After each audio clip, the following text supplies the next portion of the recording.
할렐루야.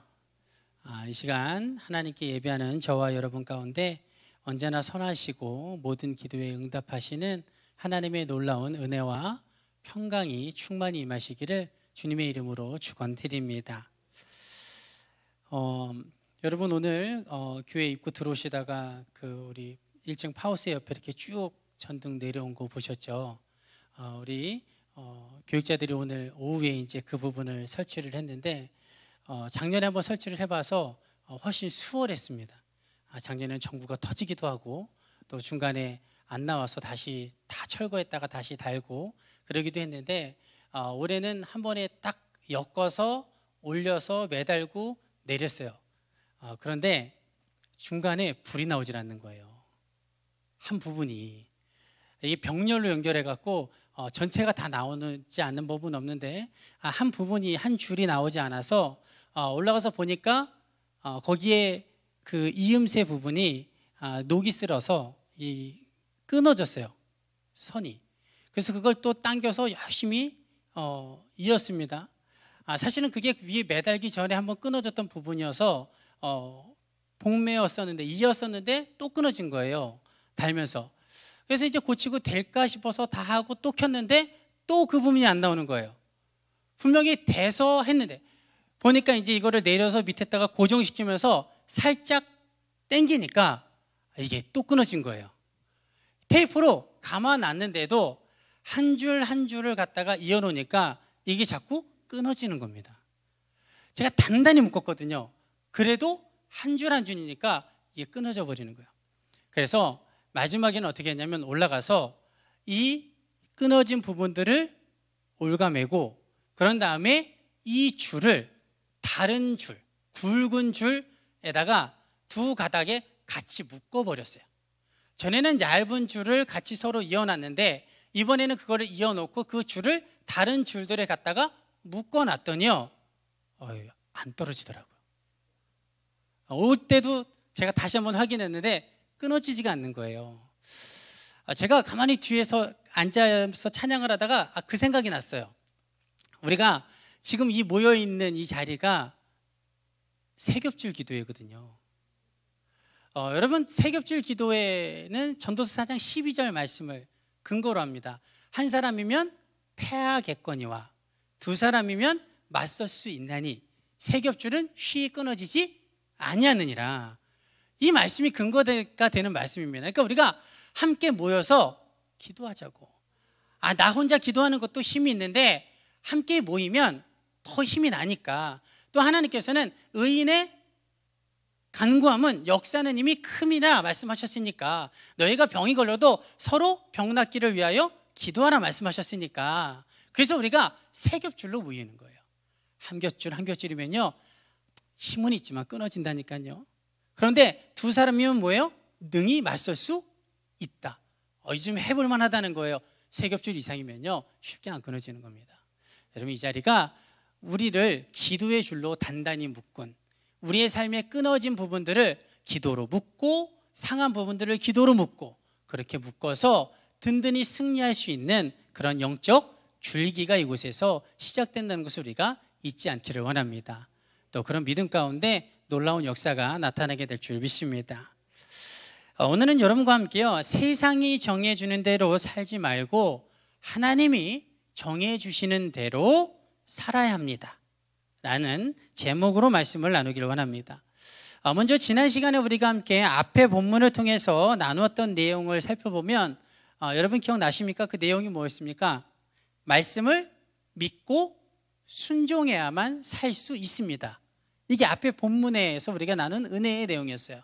이 내용은 뭐였냐면요, 하나님께서 우박 재앙을, 커다란 우박의 재앙을 이 애굽 가운데 내리실 때에 이 우박에 맞아서 죽는 가축과 종들이 있었는데 또 산 자들도 있었어요. 살아남는 가축도 있었습니다. 그러니까 우박은 애굽의 온 땅에 내렸는데 그 땅에 내릴 때에 살아남은 사람과 가축, 그리고 죽은 사람과 가축이 있었는데 그들을 나누는 기준은 아주 명확한 한 가지였어요.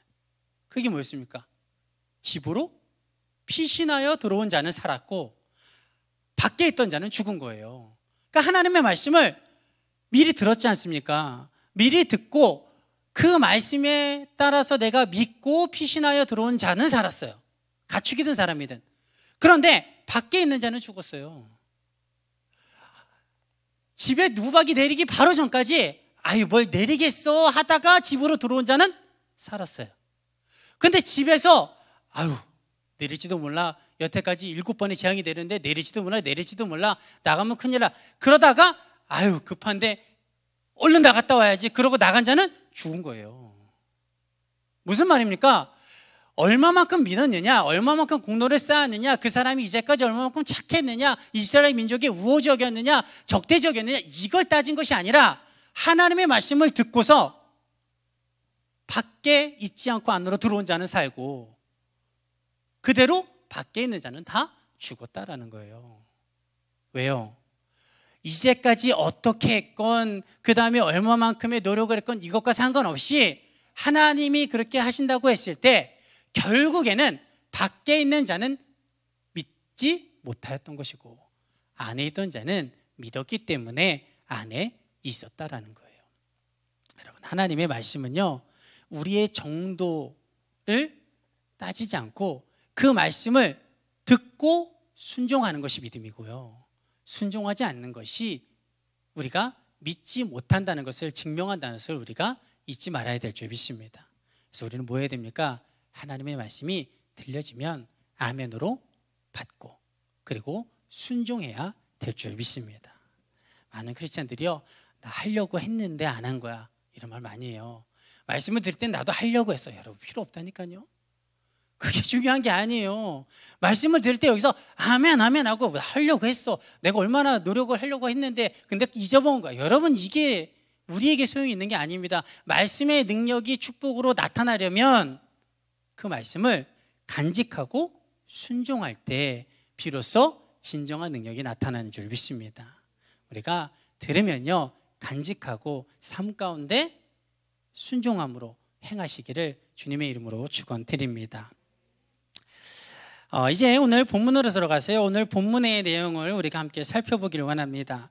오늘 본문의 내용은 좀 해석이 필요한 부분들이 있습니다. 이 번역 과정에서 말이 좀 어렵게 써놓은 부분들이 있어서 커다란 우박 재앙으로 인해 이번은 내가 범죄하였노라 라고 말하면서 하나님 앞에 긍휼을 구한 바로 왕이었는데요, 우박이 그치고 그리고 밀과 쌀보리는 아직 싹이 나지 않아서 그것이 아직 살아있다라는 것을 깨닫게 된 이 바로 왕은 다시금 마음이 완악하여져서 하나님의 말씀을 듣지 않고 하나님의 명령대로 이스라엘 백성들을 내보내야 되는데 그것을 거절하고 이스라엘 백성들을 애굽 땅 가운데 묶어두게 됩니다. 그러자 하나님께서는요 계속 반복되어지는 이 바로의 변덕스러운 마음 때문에 자신의 마음보다 누가 걱정스러워지기 시작하셨냐면 모세가 걱정스러워지기 시작한 거예요. 왜? 될 것 같은데 안 되니까 하나님은 야 이거 모세가 이거 힘들어지겠는데, 그리고 상처받을 수도 있겠는데, 그리고 포기할 수도 있겠는데 그 마음을 헤아리시고서는 모세를 불러서 그 마음을 위로하고 새 힘을 주시는 겁니다. 그래서 뭐라고 말씀하십니까? 내가 바로와 그 신하들의 마음을 완강하게 내버려 둔 것은 내 표징, 즉 내 능력과 기적을 그들에게 보여서 내가 애굽에서 행한 일들을 너희 자손들에게 확실히 알게 하기 위해서이다. 이 말씀을 해주시는 거예요.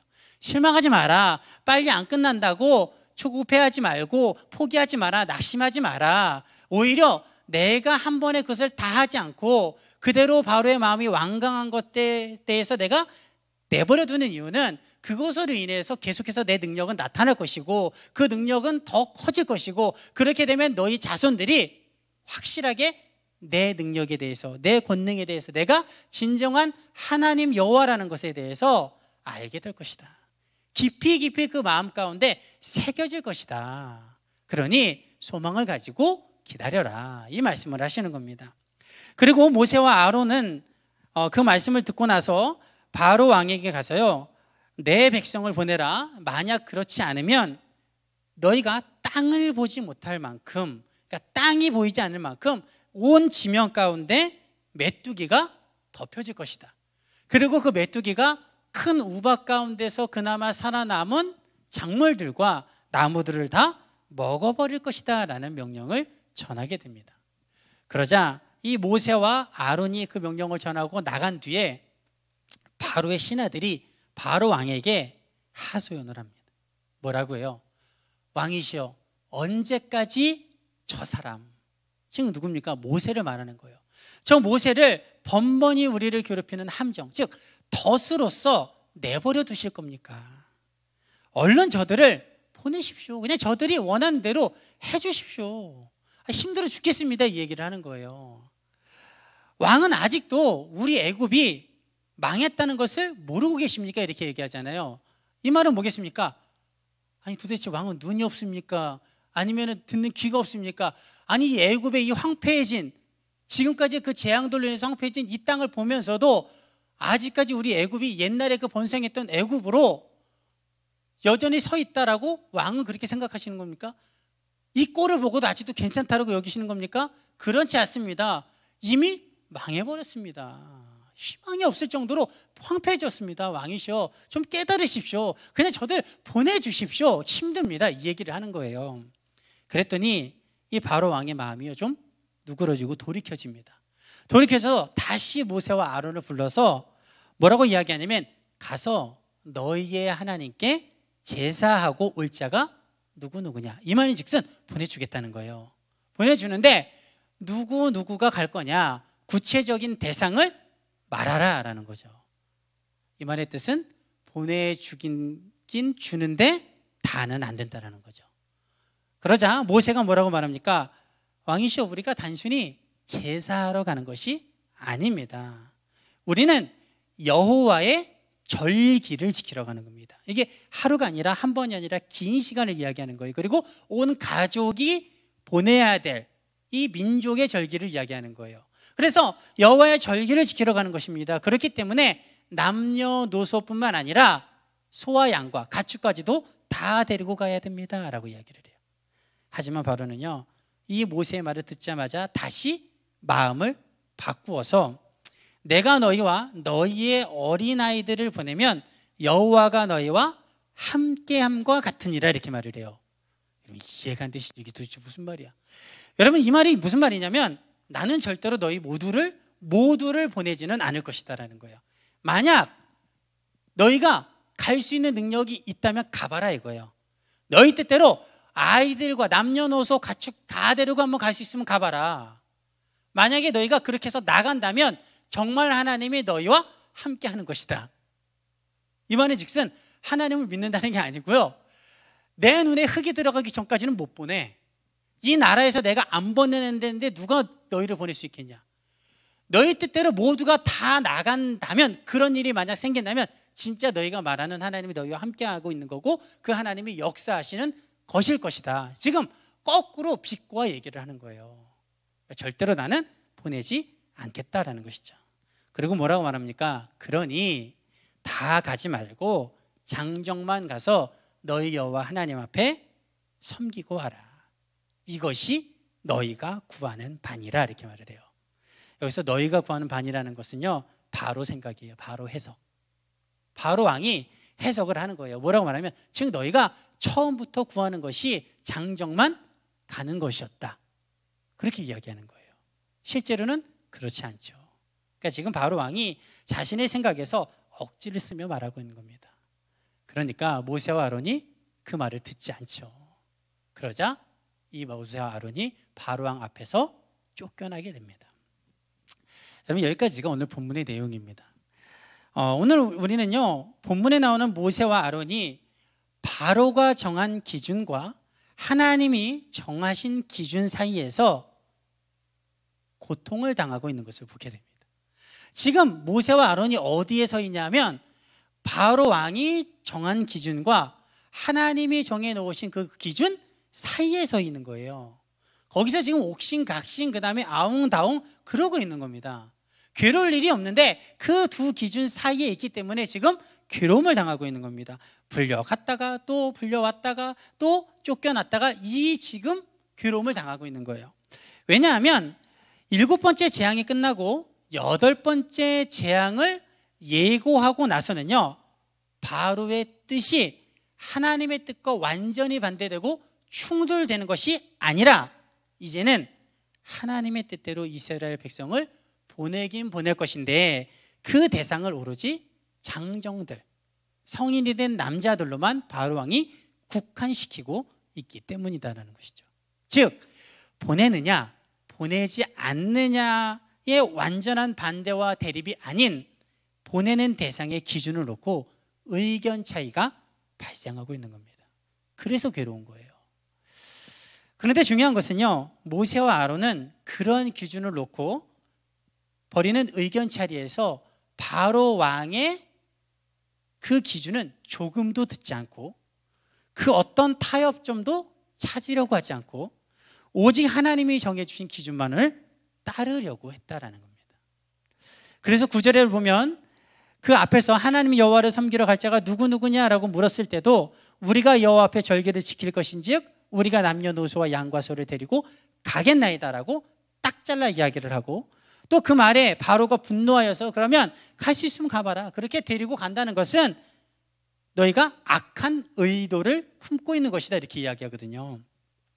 그렇게 반협박을 하는 가운데서도 그리고 나서 장정만 데리고 가라고 말해도 듣지를 않아요. 그래서 결국에는 타협점을 찾지 못하고 쫓겨나게 되는 것이죠. 여러분이 보시기에는 어떻습니까? 지금 모세와 아론이 과연 합리적이고 효율적인 판단을 하고 있는 것처럼 보이십니까? 여러분, 인간적으로 볼 때는요 전혀 그렇지 않습니다. 왜냐하면 지금 모세와 아론의 태도는 고지식해요. 아주 미련합니다. 꽉 막힌 태도를 가지고 있어요. 지금 전과는 바로가 달라졌어요. 바로가 지금 보내겠대잖아요. 보냈는데 누구만? 장정만 보내겠대요. 그러면 인간적으로 생각하면 지금 이 큰 나라 애굽의 왕이 그래도 마음이 좀 누그러지고 보내긴 보내겠다라는 그런 긍정적인 태도로 나오면 이 기회를 절호의 기로 삼아서 뭘 해야 됩니까? 타협점을 찾아야죠. 이해 가능한 선에서 무언가 타협을 해야죠. 협상을 해야죠. 이게 지금 얼마만의 기회인데 쉽게 변하지 않는 저 바로 왕이 보내주겠다는데 그럼 뭔가 장정해서 좀 더 얻어내든가 이쪽에서도 숙일 걸 숙이고 저쪽 걸 받아줘야 되는데 모세와 아론은요 전혀 그렇지가 않습니다. 그냥 말하면 듣지도 않아요. 딱 잘라 이야기합니다. 그냥 하나님이 정해놓으신 기준만 입에서 내뱉는 거예요. 장정만 아니에요. 그냥 우리는 남녀노소 가축까지 다 가야 됩니다 라고 이야기하는 겁니다. 바로 왕은 자신의 태도를 바꿔서 뭔가 좀 타협점을 찾으려고 하는데 모세와 아론은 그럴 생각이 없는 거예요. 그냥 오로지 전에서부터 이야기하던 그 한 가지 요구사항만 줄곧 이야기하고 있다는 것이죠. 여러분, 이런 것들은요 인간적으로 볼 때는 참 답답한 겁니다. 그냥 장정 좋습니다. 그러고서 장정만 나가서 예배하고 오면 숨통이라도 트일 거 아니에요. 그 다음 기회라도 볼 수 있을 거 아니에요. 그래 여기까지 단가 보다. 그러면 우리가 좀 뭔가 나가서 무슨 계략을 꾸미던가 계책을 꾸미던가 아니면 장정만 우선 빠져나가서 아이들과 아내들과 누구를 빼내든가 뭐 이런 다음 수들을 생각할 수 있는 기회라고 생각할 수도 있고 가축 좀 그냥 두고 가면 어때? 그러면 가축은 두고 가고 뭐 아이들만 데리고 간다든지 아니면 노인들만 데리고 간다든지 이 정도의 타협점을 찾을 수도 있을 것 같은데 이 절호의 길을 놓고요 모세와 아론은요 전혀 그것을 받아들이지 않습니다. 그냥 바로가 편하든 편하지 않든 오직 한 가지, 우리는 여호와의 절기를 지키러 온 민족이 남녀노소 우리의 모든 가축들을 데리고 가겠습니다 라고 이야기를 하는 거예요. 여러분, 그런데 인간적으로 볼 때는요 이렇게 답답하고 고지식하고 미련한 것처럼 보이는 꽉 막힌 것 같은 모세와 아론의 이 태도가 오직 하나님의 말씀대로만 그 정해진 기준대로만 하려고 했던 이들의 이 태도가 결국 나중에는요, 이 이스라엘 모든 민족 가운데 훨씬 더 크고 놀라운 축복의 문을 여는 그런 계기가 된 줄 믿습니다. 왜냐하면요, 당장 장정만 가면 숨통은 트일 수 있어요. 마음은 편할 수 있어요. 수월해 보일 수는 있어요. 여러분, 그런데 그렇게 되면 어떤 상황이 발생할 수 있습니까? 반드시 다시 돌아와야 되는, 그리고 떠나도 자기의 처자식들을, 부모를 두고 가야 되는, 그들이 볼모로 잡혀서 이러지도 못하고 저러지도 못하는, 지금은 좋을지 몰라도요, 시간이 지날수록 첩첩산중인 거예요. 들여놓지도 못하고 빼지도 못하는 그런 아주 어려운 상황에 봉착할 수밖에 없다는 거죠. 그리고 가축을 두고 가면 어떤 상황이 발생합니까? 광야의 그 힘든 길을 훨씬 더 어렵게 걸어가야 되는 거예요. 좀 시간은 걸렸어도 끝까지 이 태도를 유지했기 때문에 나중에 자식을 볼모로 잡히는 일도 없고, 그리고 가축을 데리고 나갔기 때문에 그 광야의 어려운 길이 이들에게 더 수월해진 줄 믿습니다. 즉, 비록 지금은 바로 왕이 제시한 기준이 맞는 것 같아도, 그것이 훨씬 더 좋은 것 같아도, 나중으로는 그것이 오히려 패망의 선봉이 되고, 지금 하나님의 말씀대로 하는 것이, 그 기준대로 하는 것이 훨씬 더 오래 걸리는 것 같아도 결국 그것이 시간이 지날수록 훨씬 더 크고 놀라운 축복의 문을 여는 열쇠가 되었다는 것을 우리는 깨달아야 될 줄 믿습니다. 사랑하는 성도 여러분, 우리도 마찬가지입니다. 우리가 세상을 살아가면서요, 영적으로 쉽게 넘어지는 때가 언제라고 생각하십니까? 여러분, 하나님이 원하시는 것과 세상이 원하는 것이 정반대에 있을 때, 확연하게 하나님의 뜻에 반하는 그런 유혹이 우리에게 올 때 우리가 넘어집니까? 여러분, 우리는 그런 것에는요, 쉽게 넘어지지 않습니다. 예를 들면, 예수 믿을래 안 믿을래? 여러분, 이런 유혹에 넘어가십니까? 야, 이제 오래 믿었는데 그만 믿어. 그 정도면 천국 보내주지 않겠냐? 누가 옆에서 그런 말 한다고 여러분 거기에 넘어가시겠습니까? 이제부터 교회 가면 가만 안 둘 거야? 누가 옆에서 협박한다고 교회 안 가시겠습니까? 신앙생활 포기하시겠습니까? 여러분, 우리는요, 그런 것에 대해서는요, 쉽게 넘어지지 않아요. 왜냐하면 하나님의 뜻과 정반대되는 그런 유혹이나 세상의 요구에 대해서는 우리는 갈등조차 아니할 만한 그런 마음의 강성이 서 있기 때문에 그렇습니다. 여러분, 그런데 하나님이 원하시는 것과 세상이 원하는 것이 정반대가 아니고요, 비슷하거나 약간만 다를 때는요, 이야기가 완전히 달라집니다. 예를 들면요, 예수는 믿지만 굳이 직장이나 친구들 사이에서 예수 믿는 것을 드러내야 하나, 드러내지 말아야 되나? 여러분, 이럴 때는 어떻습니까? 여러분은 그런 갈등으로 고민했던 적 없으십니까? 내가 세상 사람들 사이에서, 직장에서나 이웃들 관계에서나 아니면 친구들 사이에서 예수 믿는다는 것을 드러내야 되나, 드러내지 말아야 되나? 여러분, 마음으로는 뭐예요? 내가 크리스찬이니까 크리스찬임을 어디서든지 드러내고, 그렇게 드러냄으로써 선한 복음의 영향력을 발휘하면 좋지, 그게 맞지라고 생각은 하는데, 머리로는 또 주변에서는 뭐라고 이야기해요? 아유, 뭐 그렇게까지 해. 안 드러낸다고 크리스찬인 게 변하나? 뭐 그렇게까지 유난을 떨어.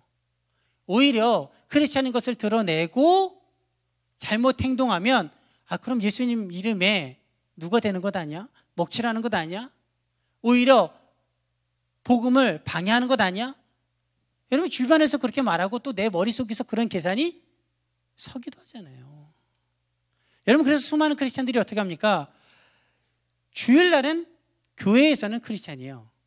근데 교회 밖을 나가면 크리스찬으로 살지 않습니다. 드러내지 않습니다. 누가 물어봐도 회피할 때가 있고, 또 일부러 드러낸 사람은 많지 않습니다. 다른 요일은 더더욱 크리스찬으로 살아가지 않습니다. 여러분, 그뿐이 아니죠. 여러분, 주일날 예배를 드려야 되나 말아야 되나, 여러분, 이것은 우리에게 유혹이 되지 않습니다. 주일날은 예배를 드려야지. 그런데 여러분, 예배를 드리긴 드리는데 예배를 정말 온전히 드려야 되는데, 온전히 드려야 되나 아니면 그냥 대충 드려야 되나? 여러분, 이 생각이 딱 머릿속에 들어오면요, 그때부터는 힘들어지기 시작해요. 왜냐하면 그냥 아무 생각 없이 온라인으로 핸드폰 그냥 켜놓고 이것저것 하면서 그냥 예배를 드려도 예배를 드리는 것을 인정받는다고 생각하면 편하거든요. 근데 그것이 과연 온전한 예배일까라는 게 딱 들어오면 힘들어져요. 그렇죠?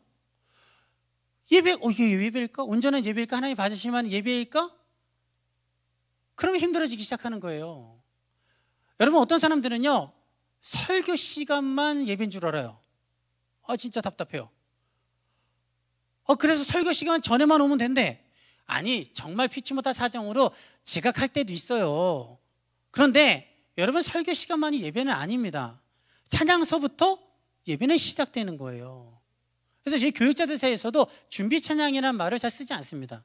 습관적으로 나와도 지향하려고 많이 노력해요. 찬양단이 여기서 찬양이 시작되면 이미 예배는 시작되는 거예요. 준비 찬양이 어디 있습니까? 찬양이 시작되면 예배가 시작되는 거지. 근데 어떤 분들은 설교 시간 전에만 오면 된대. 그래서 기가 막히게도 또 설교 시간 전에 딱 들어오시는 분들도 계세요. 온라인도 그런 거 아십니까?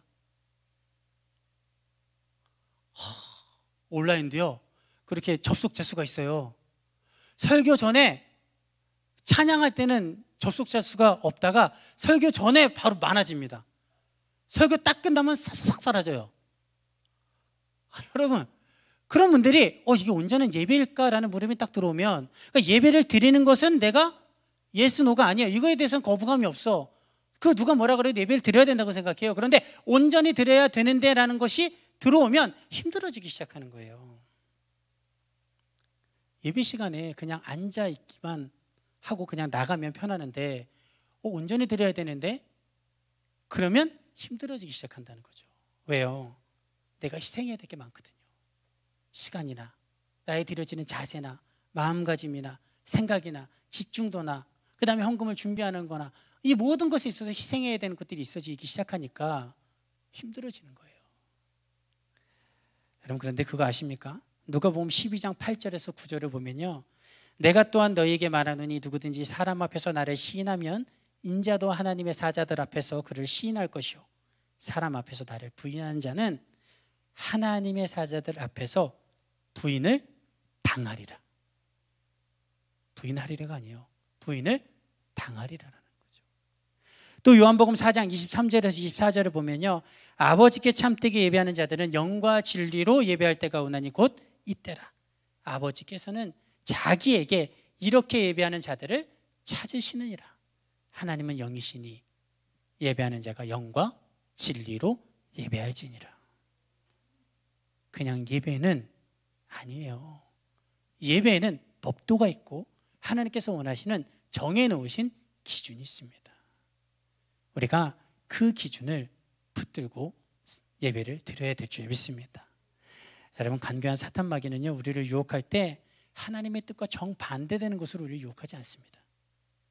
오히려 우리가 생각할 때 하나님의 뜻일 수도 있다라고 생각하는 거. 정말 이게 무서운 말이거든요. 많은 크리스찬들이 정말 죄악을 합리화시키고 나의 부당한 그런 행동과 말을 합리화시키기 위해서, 또 나의 게으름을 아름답게 포장하기 위해서, 안위하기 위해서 뭐라고 말하는지 아십니까? 하나님의 뜻일 거야. 하나님의 뜻이 있으실 거야. 뭘 하나님의 뜻이 있어요. 하나님과 정반대로 행동해놓고서 하나님의 뜻은 없는데 묻지도 않고서 무슨 하나님의 뜻이 있어요. 여러분, 그래도 되지 않을까? 그래도 괜찮을 것 같은데? 명확하지 않은데? 여러분, 이건 다 뭐가 들어있습니까? 내 마음에 욕심과 죄악의 본능을 따르고자 하는 마음이 들어있는 거예요.